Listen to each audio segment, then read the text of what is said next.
Hello everyone. आज है हमारे 75 डेज हार्ड चैलेंज का Day-7। तो आज मैं पढ़ने वाला हूँ बी हाइव क्लास 9 बुक का चैप्टर 5, जिसका नाम है the snake and the mirror. चलिए शुरू करते हैं। Page number 56। The chapter the snake and the mirror. Has a snake ever coiled itself any around any part of your body? A full-blooded cobra. All of us felt silent. The question came from the homeopath. The topic came up when we were discussing snakes. We listened attentively as the doctor continued with his tale. It was a hot summer night. About 10 o'clock, I had my meal at the restaurant and returning to my room. I heard a noise from above as I opened the door. The sound was a familiar one. One could say that the rats and I shared the room. I took out my box of matches and lighted the kerosene lamp on the table. The house was not electrified. It was a small rented room. I had just set up medical practice and my earning was meager. I had about 60 rupees in my suitcase along with my some shirts and dhotis. I was possessed one solitary black coat which I was then wearing. I took off my black coat, white shirt and not so white vest and hung them up. I opened the two windows in the room. It was an outer room with one wall facing the open yard. It had a tiled roof with long supporting gables that rested on the beam over the wall. There was no ceiling. There was a regular traffic of rats to and from the beam. I made my bed and pulled it close to the wall. I lay down, but I could not sleep. I got up and went out to the veranda for a little air, but the wind god seemed to have been taken time off. I went back into the room and sat down on the chair. I opened the box beneath the table and took out a book, the Materia Medica. I opened it at a table on which stood the lamp and a large mirror. A small comb lay beside the mirror. One feels tempted to look into a mirror when it is near one. I took a look. In those days, I was a great admirer of beauty and I believed in making myself look handsome. I was unmarried and I was a doctor. I felt I had to make my presence felt. I picked up the comb and ran it through my hair and adjusted the parting so that it looked straight and neat. Again I heard the sound from above. I took a close look at my face in the mirror. I made an important decision. I would shave daily and grow a thin mustache to look more handsome. I was, after all, a bachelor and a doctor. I looked into the mirror and smiled. It was an attractive smile. I made another earth-shaking decision. I would always keep that attractive smile on my face to look more handsome. I was, after all, a bachelor and a doctor too on top of it. Again came the noise from above. I got up, paced up and down the room. Then another lovely thought struck me. I would marry. I would get married to a woman doctor who had plenty of money and a good medical practice. She had to be fat for a valid reason. If I made some silly mistake and needed to run away, she could not be able to run after me and catch me.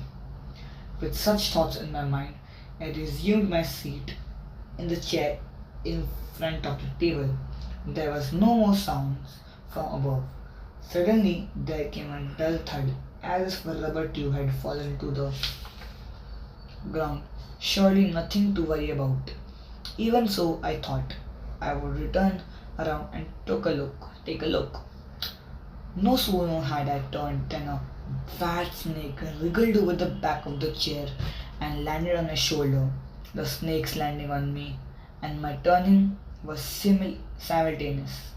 I didn't jump, I didn't tremble, I didn't cry out. There was no time to do any such thing.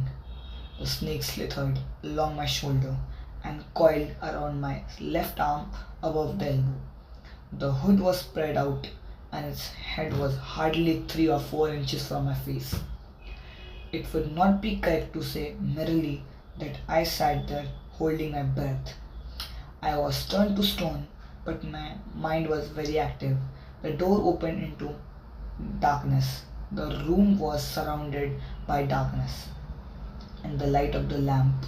I sat there like a stone image in the flesh. I felt then the great presence of the creator of this world and this universe. God was there. Suppose I said something and he did not like it.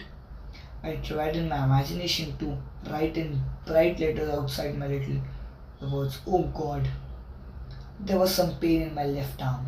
It was as if a thick leaded rod, no, a rod made of molten fire, was slowly but powerfully crushing my arm. The arm was beginning to be drained of all strength. What could I do? At my slightest movement, the snake would strike me. Death lurked 4 inches away.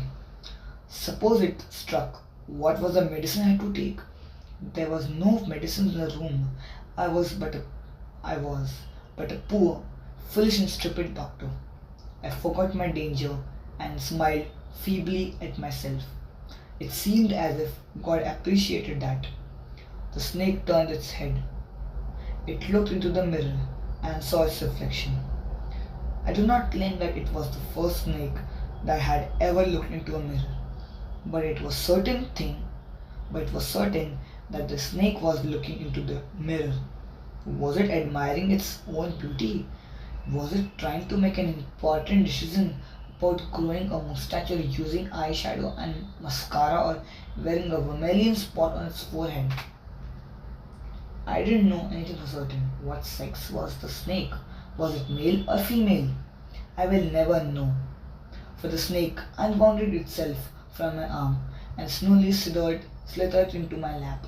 From there it crept on to the table and moved towards the mirror.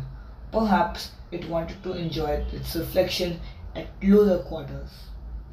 I was no mere image, cut in granite. I was suddenly a man of flesh and blood. Still holding my breath, I got up from the chair.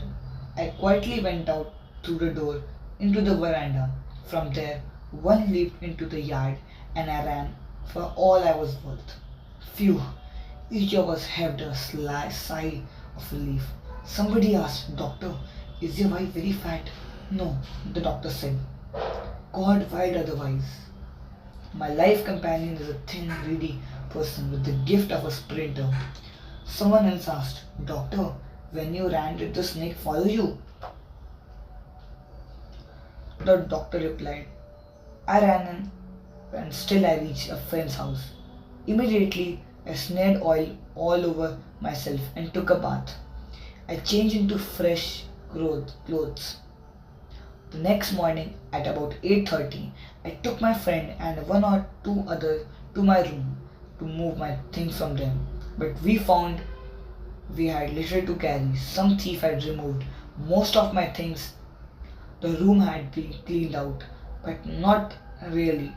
The thief had left behind one thing as a final result. What was that?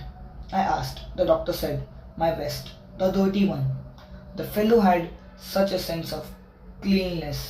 The rascal could have taken it and used it after washing it with soap and water. "Did you see the snake the next day, doctor?" The doctor laughed. "I have never seen it since. It was a snake which was taken of its own beauty." Welcome Mohammad Bashir.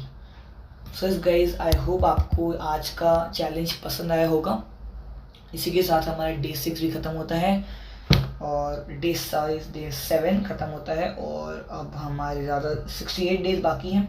अगर video पसंद है तो video को like करना, share करना, channel पे नहीं हो चैनल को सब्सक्राइब करना। मिलते हैं आप सब न्यू वीडियो में, तब तक के लिए बाय, स्टे ट्यून्ड।